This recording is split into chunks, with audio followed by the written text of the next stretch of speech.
Hi friends, ఈ వీడియోలో మనం మార్చి 10 నుంచి 17, 2024 కరెంట్ అఫైర్స్ తెలుసుకుందాం.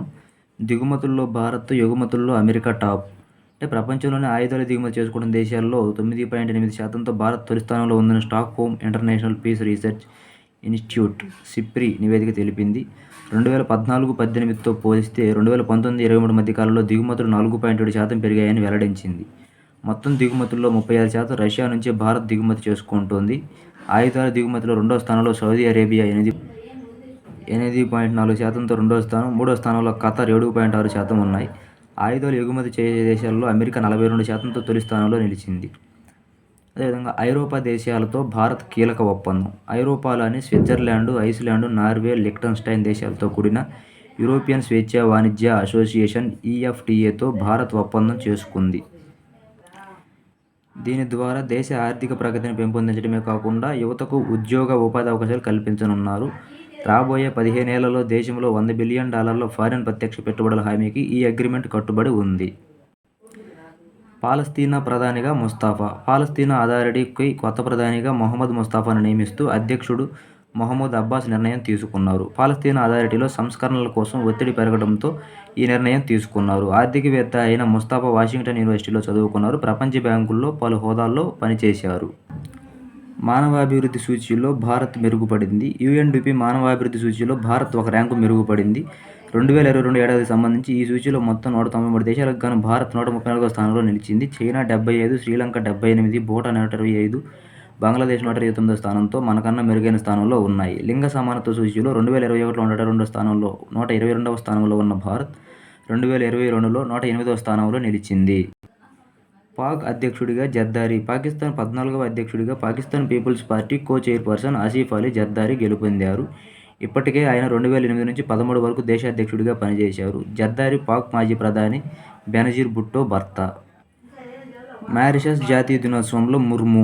మారిషస్ 56వ జాతీయ దినోత్సవ వేడుకల్లో ముఖ్య అతిథిగా రాష్ట్రపతి ద్రౌపది ముర్ము పాల్గొన్నారు. ఆ దేశ అధ్యక్షుడు పృథ్వీరాజ్ సింగ్ రూపన్, ప్రధాని ప్రవీణ్ కుమార్ ఆమె వెంటే ఉన్నారు. 3 రోజుల పాటు ఆ దేశంలో పర్యటించిన ముర్ము మారిషస్లోని భారత సంతతికి చెందిన వారికి ఓవర్సీస్ సిటిజన్ ఆఫ్ ఇండియా కార్డులను ఇవ్వనున్నట్లు తెలిపారు. మరోవైపు ముర్ముకు గౌరవ డిగ్రీ డాక్టర్ ఆఫ్ సివిల్ లాను యూనివర్సిటీ ఆఫ్ మారిషస్ ప్రదానం చేసింది. జమిలీ ఎన్నికలకు కోవింద్ కమిటీ మొగ్గు. మాజీ రాష్ట్రపతి రామ్నాథ్ కోవింద్ నాయకత్వంలోని ఉన్నత స్థాయి కమిటీ జమిలీ ఎన్నికల వైపే మొగ్గు చూపింది. కేంద్ర హోంమంత్రి అమిత్ షా, కమిటీ సభ్యులు గులాం నబీ ఆజాద్, NK సింగ్, సుభాష్ కశ్యప్, సంజయ్ కొఠారీలతో కలిసి కోవింద్ నివేదికను రాష్ట్రపతికి సమర్పించారు. తొలి దశలో అసెంబ్లీ, లోక్సభలకు జమిలీ ఎన్నికలు, రెండో దశలో మున్సిపాలిటీలు, గ్రామ పంచాయతీలకు ఎన్నికలు నిర్వహించాలని పేర్కొంది.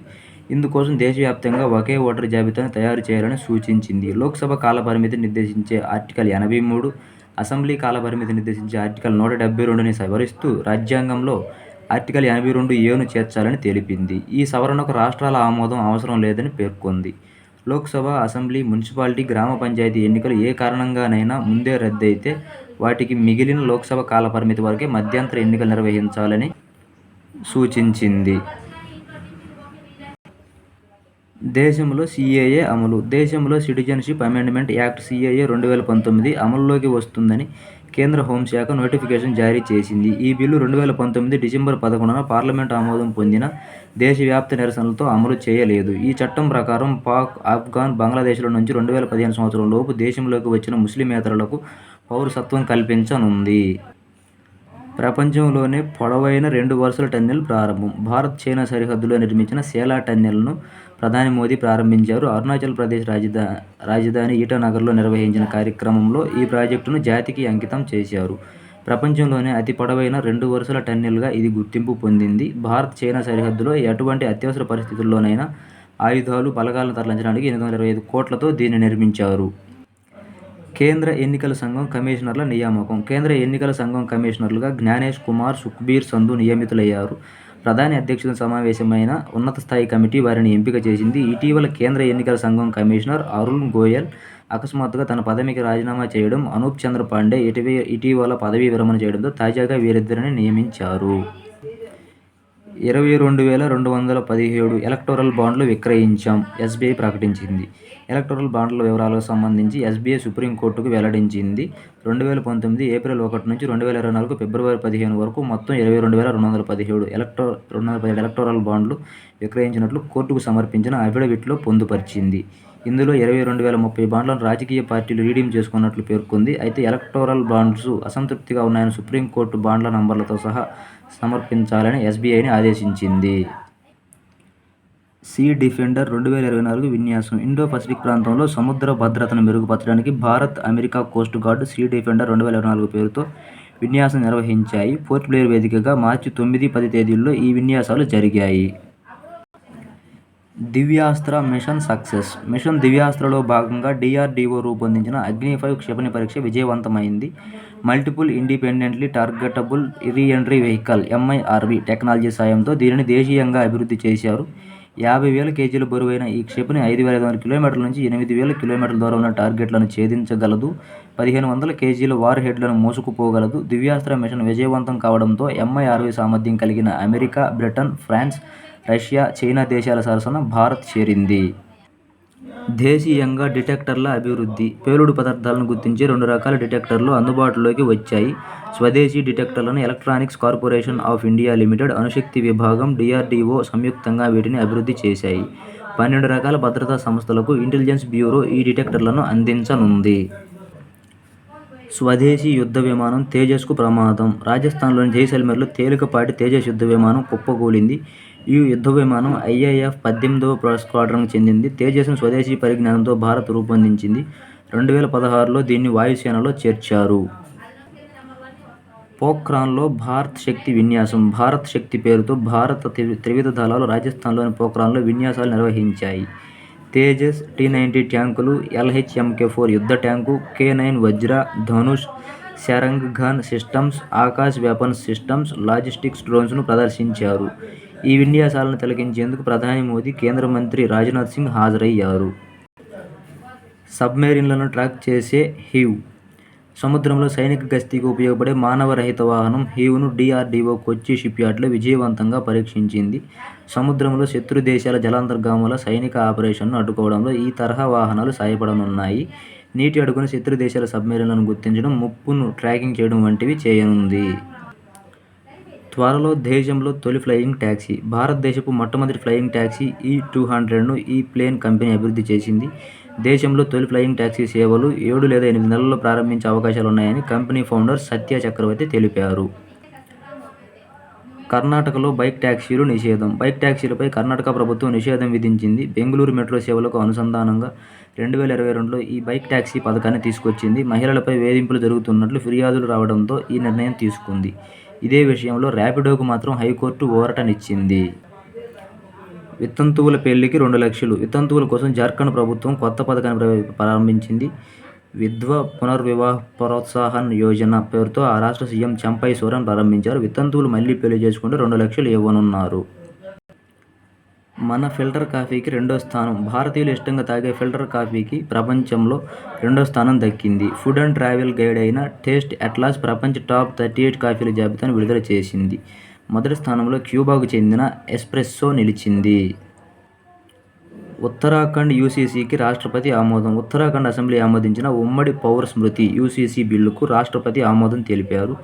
తాజాగా రాష్ట్ర ప్రభుత్వం గెజిట్ విడుదల చేసింది. దీంతో స్వాతంత్ర్యానంతరం ఈ చట్టాన్ని అమలు చేస్తున్న తొలి రాష్ట్రంగా ఉత్తరాఖండ్ గుర్తింపు పొందింది. ప్రతి ఏటా హైదరాబాద్కు విమోచన దినోత్సవం ప్రతి ఏటా సెప్టెంబర్ 17న హైదరాబాద్ విమోచన దినోత్సవం జరపాలని కేంద్ర హోంశాఖ గెజిట్ విడుదల చేసింది.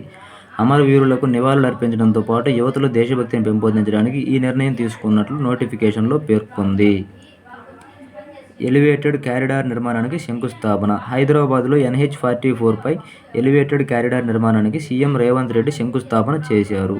ప్యారడైజ్ జంక్షన్ నుంచి బోయిన్పల్లి డైరీ ఫామ్ వరకు 1,580 కోట్ల అంచనా వ్యయంతో ఈ డబుల్ డెక్కర్ కారిడార్ను నిర్మించనున్నారు. ఇందిరమ్మ ఇళ్ల పథకాన్ని ప్రారంభించిన సీఎం తెలంగాణ రాష్ట్ర ప్రభుత్వం మరో పథకానికి శ్రీకారం చుట్టింది.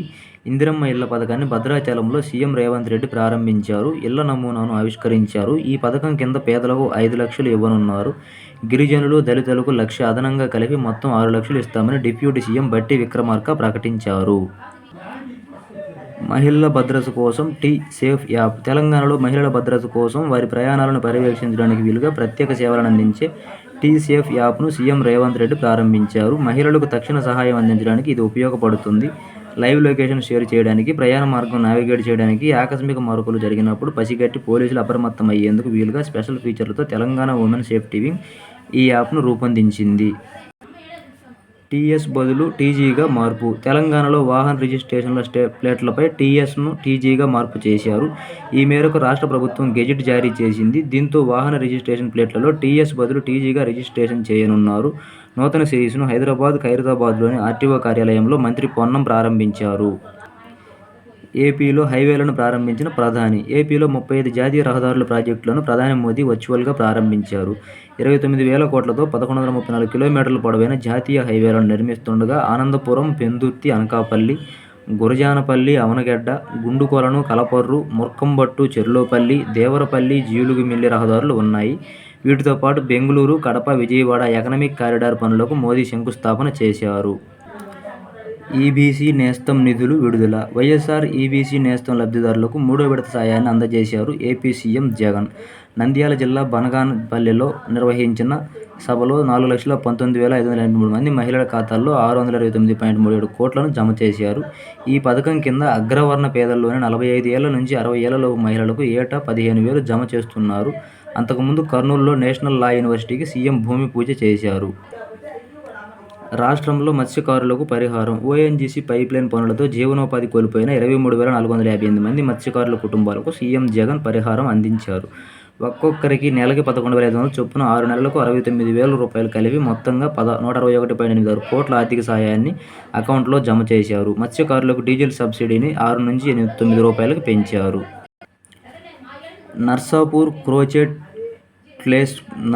క్రోచెట్ లేస్ క్రాఫ్ట్కు జీఐ ట్యాగ్. ఏపీలోని పశ్చిమ గోదావరి జిల్లా నర్సాపూర్కు చెందిన క్రోచెట్ లేస్ వస్త్రానికి భౌగోళిక గుర్తింపు లభించింది. హస్త కళాకారులు పత్తి దారాలను ఉపయోగించి క్రోచెట్ లేస్ క్రాఫ్ట్ను తయారు చేస్తారు. అస్సాంలోని మజులీ మాస్కులు, మజులీ మాన్యుస్క్రిప్ట్ పెయింటింగ్కు జీఐ ట్యాగ్ దక్కింది.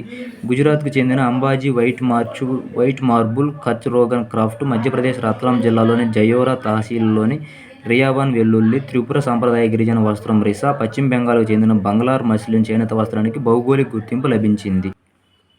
బొర్రా గుహలకు మహర్దశ. పర్యాటక ప్రాంతాల అభివృద్ధి కోసం కేంద్ర ప్రభుత్వం ప్రకటించిన స్వదేశీ దర్శన్ కార్యక్రమంలో బొర్రా గుహలకు చోటు దక్కింది.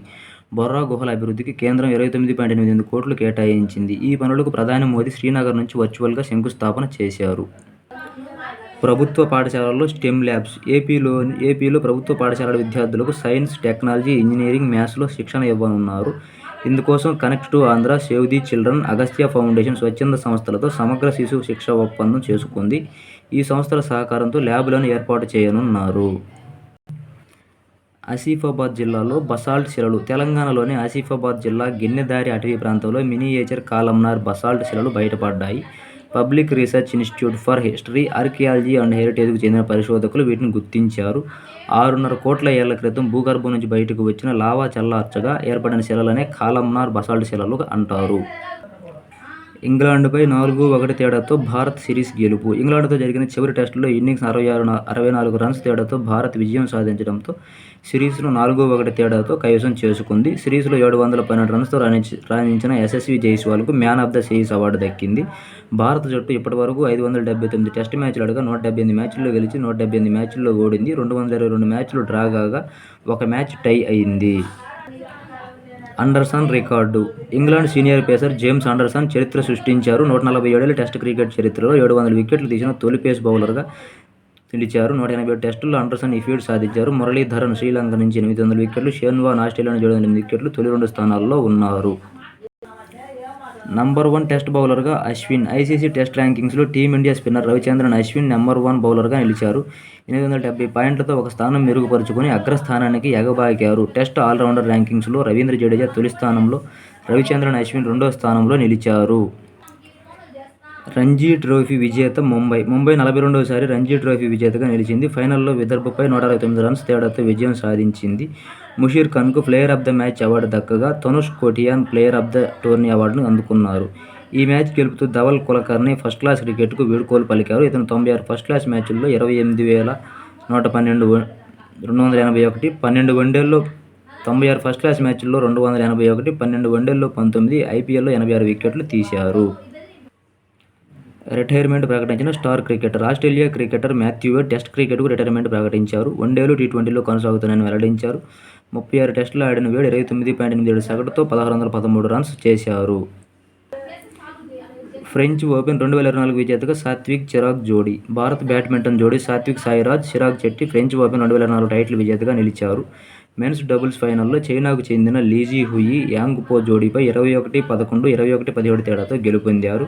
వీరికి ఇది రెండో ఫ్రెంచ్ టైటిల్.